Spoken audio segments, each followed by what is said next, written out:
რიცხვების პალიტრა, ხმოვანი წიგნი.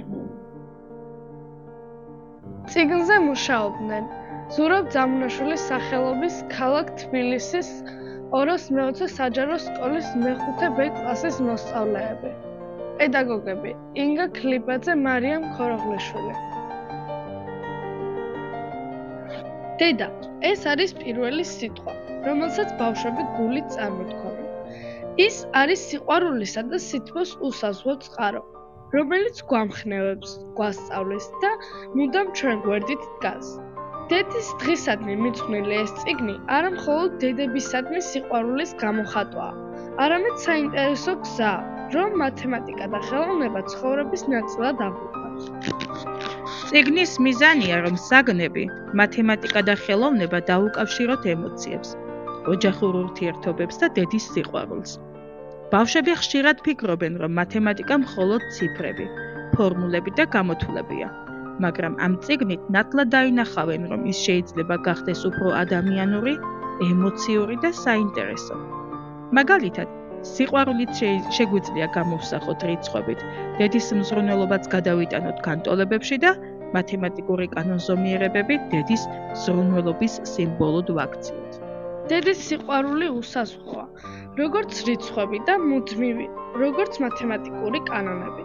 სწორედ ეს იდეა გვინდა, რომ ამ წიგნში გავაცოცხლოთ. რიცხვების პალიტრა. მათემატიკური წერილი დედას. ჩემო ძვირფასო დედა, შენ ჩემი ცხოვრების საწყისი წერტილი ხარ, საყრდენი, რომელზეც ყველა ჩემი ოცნებაა აგებული. შენი სიყვარული უსასრულოა, ხოლო შენი მზრუნველობა პირდაპირ პროპორციულია ჩემს ბედნიერებასთან. შენს გულში მეტი მნიშვნელობის მქონე ცვლადი ვარ, რომელიც მუდამ დაცულია შენი სითბოთი. შენი მოთმინება ისეთივე სტაბილურია, როგორც პი, არასდროს მთავრდება. შენი კეთილშობილება კი პოზიტიური რიცხვების მსგავსია, ყოველთვის იმატებს. ყველა ჩემი წარმატება პროცენტულად შენ სიყვარულს ეკუთვნის, რადგან შენ მასწავლე, როგორ გავამრავლო შესაძლებლობები და გავაკონტროლო შეცდომები. შენ ჩემი დასაწყისი ხარ, დედა და უსაზღრო რაოდენობით მადლიერი ვარ შენი არსებობისთვის. სიყვარულით შენი შვილი. ლიზე ყაველაშვილი. ჩემო საყვარელო დედა, შენ ხარ ჩემი ცხოვრების საბოლოო და საწყისი წერტილი. ის უწყვეტი ფუნქცია, რომელიც მუდამ თანმიმდევრულად მოყვება გვერდით. შენი სითბო დადებითი რიცხვივით არასდროს ქრება. შენი რჩევები კი ცივი განტოლებებივით ყოველთვის სწორ გზაზე მაყენებს. შენ მასწავლე, როგორ გამოვთქვა ჩემი აზრები ფორმულებად. როგორ დავუმტკიცო ჩემს თავს, რომ შეუძლებელი არაფერია და როგორ გავამრავლო სიხარულის ხვებისთვის. ჩემთვის შენ ხარ პი, უნიკალური და განუმეორებელი, ის უზრავი წერტილი, რომელიც არასდროს მტოვებს მარტო. მადლობა ყველაფრისთვის დედა. შენს გარეშე ჩემი ცხოვრების განტოლება ვერასდროს მოგვარდებოდა. სიყვარულით შენი შვილი, ანასტასია შუკაკიძე. ჩემო უძვირფასესო დედა, შენ ჩემი ცხოვრების ყველაზე მთავარი რიცხვი ხარ. თუ ჩემი დღე ბედნიერია, ეს იმიტომ, რომ შენ ყოველთვის ამატებ სიხარულს. შენი სიყვარული უფრო დიდია, ვიდრე უსასრულობა. შენი მზრუნველობა კი მუდმივად იზრდება, როგორც ყველაზე სწრაფი პროგრესია. თუ ოდესმე შევქმნდი გრაფიკს, მისი ყველაზე მაღალი წერტილი შენი ღიმილი იქნებოდა. შენ მასწავლე, როგორ დაუმატო სხვებს სითბო, როგორ გავყო სიხარული ოჯახის წევრებთან და როგორ გამოვაკლო ან გავაქრო ჩემი ცხოვრებიდან. დედა, შენ ჩემი საყრდენი ფუძე ხარ. შენ მაძლევ ყოველთვის სწორ პასუხს ყველა კითხვაზე. მიყვარხარ უსასრულობამდე და კიდევ უფრო შორს. შენი პატარა მათემატიკოსი დემეტრე თოდრია. ჩემო უსაყვარლესო დედა, შენ ჩემი ცხოვრების პირველი ნატურალური რიცხვი ხარ, რადგან ყველაფერი საუკეთესო შენით იწყება. შენთან ერთად ყველა განტოლება ადვილად წყდება, რადგან შენი სიყვარული ჩემთვის უდრის უსასრულობას. როცა მოწყენილი ვარ, შენ ყოველთვის მიმატებ სითბოს და ყველა პრობლემის გადაწყვეტისას დროს მიყავარ სწორ პასუხამდე. თუ რთული დღე მაქვს, თითქოს მოძრაობა საპირისპირო მიმართულებით მიწევს. მაგრამ შენ გამხნევება ჩემს ძალას შეხვედრილ ვექტორად აქცევს და წინსვლაში მეხმარება. შენ მასწავლე როგორ გავყო სიხარული ზღურთან. როგორ დაუმატო სიკეთე დღეებს და როგორ არ დაუშვა შეცდომები ცხოვრებისეულ მაგალითებში. შენ მზრუნველობა წილადებით თანაბრად ნაწილდება ჩემი ცხოვრების ყველა მომენტში. შენ გარეშე ჩემი გულის განტოლება ვერასდროს მოგვარდებოდა. მიყვარხარ უსასრულობამდე და კიდევ ერთი ერთეულით მეტად. შენი პატარა მათემატიკოსი კახაბერ ჯანაშია. სიყვარულის განტოლება. დედის სიყვარული უდრის ჩახუტება გამრავლებული 100-ზე, დაუმატოთ ზრუნვა გამრავლებული 1000-ზე, დაუმატოთ სიმყუდროვე გამრავლებული 10000-ზე. დედა ჩემი უდრის უსასრულობას. დედის გული უდრის ჩემი სიყვარულის და მოთმინების ჯამი გამრავლებული უსასრულობაზე. დედა ჩემი სითბო უდრის ჩემი სიხარულის და დედის ღიმილის ჯამი გამრავლებული 100-ზე. დედის ზრუნვა უდრის ჩახუტების რაოდენობა გამრავლებული 7-ზე, დაუმატოთ ღიმილების რაოდენობა გამრავლებული 3-ზე. მზრუნველობის და სითბოს ჯამი გამრავლებული დროზე უდრის ბედნიერებას. შენ ხარ ჩემი X-ი, რომლის მნიშვნელობა ყოველთვის დადებითია. დედა სიყვარულის ფორმულა. ზრუნველობის და სითბოს ჯამი გამრავლებული დროზე უდრის ბედნიერებას. დედის სიყვარული უდრის უსასრულობას. დედას დამატებული მოთმინება უდრის საოცარ სიყვარულს. შედარებები. დედის სიყვარული მეტია უსასრულობაზე. დედა ჩემი სიკეთე მეტია მზის სითბოზე. დედა ჩვენი ყველაზე დიდი საჩუქარი. სიყვარულის ფერადი ხელოვნება. დედის სიყვარული როგორც ხელოვნება მრავალფეროვანი, ღრმა და ემოციური. ფერი. დედის სიყვარული ცისარტყელასავითაა. მას ყველაზე მუქი დღეების გაფერადებაც კი შეუძლია. თვალი. ის ხედავს იმას, რასაც სხვები ვერ ამჩნევენ, ჩვენ სიხარულს, დარდსა და სურვილს. ემოცია. დედის სიყვარული თეატრალურ სცენას ჰგავს, სადაც ყოველი გამოხევდა და ჟესტი სავსეა მზრუნველობით. პოეზია. ის ნაზ ლექსად იკითხება, სადაც ყოველი სიტყვა სითბოსა და სიკეთის ასხივებს. მელოდია. დედის ხმა მშვიდ სიმღერას გავს, რომელიც გულში სამუდამოდ რჩება. ნახატი. დედის სიყვარული მუზაა, რომელიც ბავშვობის მოგონებებს ფედად ტილოდ აქცევს. დედა.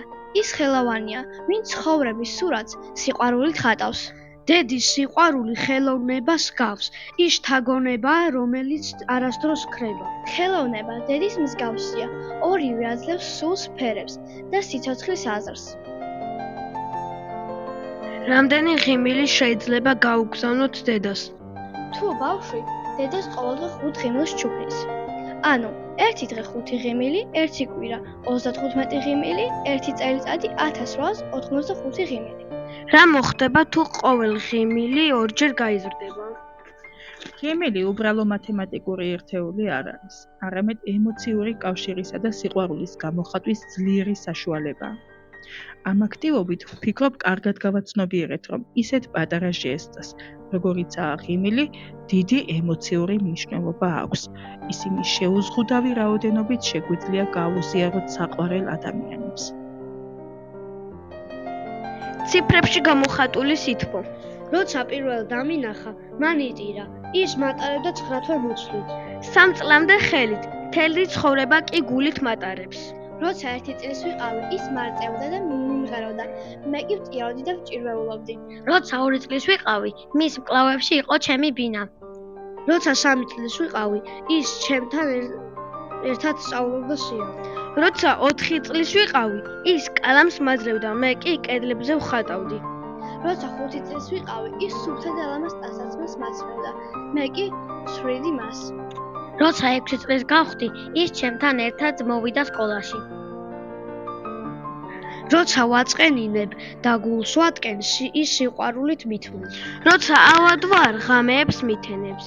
მას ჩემთვის ყველაფერი საუკეთესო სურს. როცა ვტირი, მასაც ეტირება.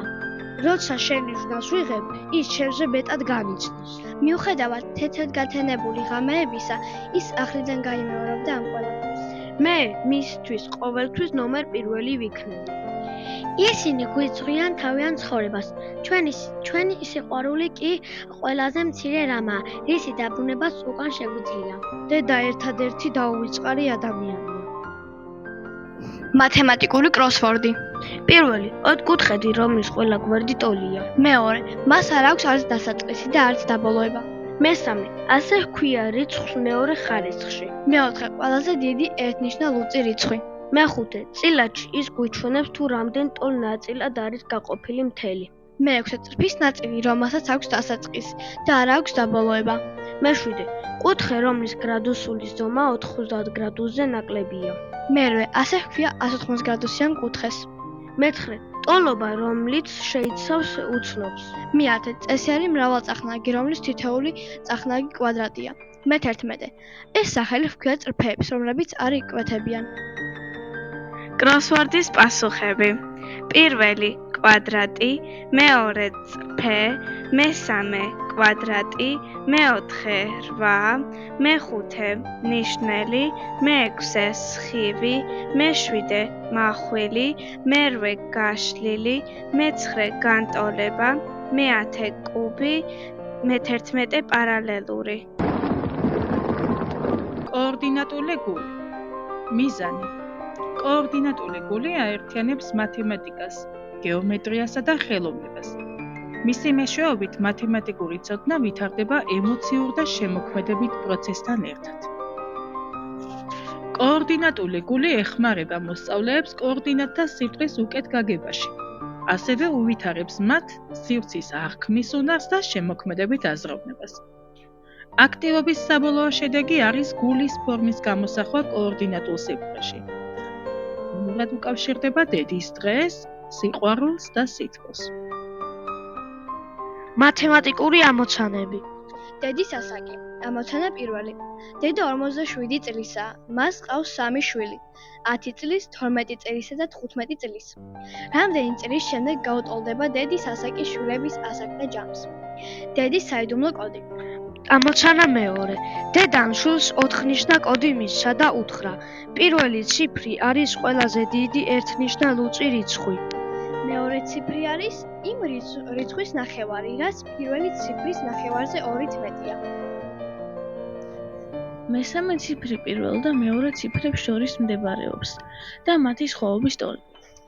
მეოთხე ციფრი არის პირველი და მესამე ციფრების სხვაობა. რომელია ეს კოდი? პასუხები. ამოცანა პირველი. 5 წლის შემდეგ. ამოცანა მეორე. დედის საიდუმლო კოდია 8353. ლოგიკური ამოცანები. პირველი 4 ქალბატონი. ოთახში 3 გოგონა და მათი 3 დედაა. სულ ისინი 4 არიან. რა ნათესაურ კავშირში არიან ისინი ერთმანეთთან? მეორე, რამდენი ბავშვია? დედას ჰყავს 6 ბიჭი. თითოეულ ბიჭს ჰყავს დაც. რამდენი შვილი ჰყავს დედას? დედის ნახატი. დედამ თავის 4 შვილს, ანას, ბექას, გიას და დათოს სთხოვა, რომ თითოეულს თავისი საყვარელი ფერი ეთქვა. ანამ თქვა: ჩემს ფერში წითელი ფერი შედის. ბექამ თქვა: ჩემ ფერს არ აქვს საერთო ანას ფერთან. გიამ თქვა: ჩემი ფერი ანას და ბექას ფერებთან საერთო თვისებას შეიცავს. გიამ თქვა: ჩემი ფერი ბექას ფერს გავს, მაგრამ უფრო მუქია. თუ ბავშვებმა სიმართლე თქვეს, რომელია მათი საყვარელი ფერები? როდის იწყება კონცერტი? მარიამა გაიღვიძა დილის 8 საათზე და დედას მანანას უთხრა, რომ დროა კონცერტზე წავიდეთო. ჯერ ადრეა, უპასუხა მანანამ. კონცერტი მხოლოდ 3 საათის შემდეგ იწყებაო. მას ჩვენ როდის წავალთ? იკითხა ისევ მარიამმა. ჩვენ სახლიდან გავალთ კონცერტის დაწყებამდე 1 საათით ადრეო, უპასუხა დედამ. როდის იწყება კონცერტი? რომელ საათზე გამოვა სახლიდან მანანა მარიამთან ერთად? მოიფიქრე. რა ნათესაუია გიორგისთვის ის, ვისი შვილიც მისი მამიდაა? რამდენი წლისაა ბებო? უკვე 100 წლისა ხარ ბებო? კითხა შვილიშვილმა ბებოს. რას ამბობ გენაცვალე? თუ მის ნახევარს გავზებ, რაც მიცხოვრია და კიდევ იმის ნახევრის მესამეც, მაშინ ვიქნები 100 წლის. რამდენი წლისაა ბებო? დედის სამაჯური. დედას აქვს სამაჯური, რომელზეც 3 ძვირფასი ქვა: ზურმუხტი, ლალი და საფირონი. ზურმუხტი არ არის პირველი, საფირონი არ არის ბოლო, ლარი ზურმუხტის გვერდით არ არის. როგორ არის განლაგებული ქვები? ლოგიკური ამოცანების პასუხები. პირველი ამოცანა: დიდი ბებია, დედა და შვილი. მეორე ამოცანა: 7 შვილი. მესამე ამოცანა: ანა ნარინჯისფერი, ბექა ცისფერი, გია მწვანე, დათო მუქი ლურჯი. მეოთხე ამოცანა: კონცერტი იწყება 11 საათზე, სახლიდან გამოვლენ 10 საათზე. მეხუთე ამოცანა: ბებია ან ბაბუა. მეექვსე ამოცანა: ბებო არის 60 წლის. მეშვიდე ამოცანა: ლალი, საფირონი, ზურმუხტი.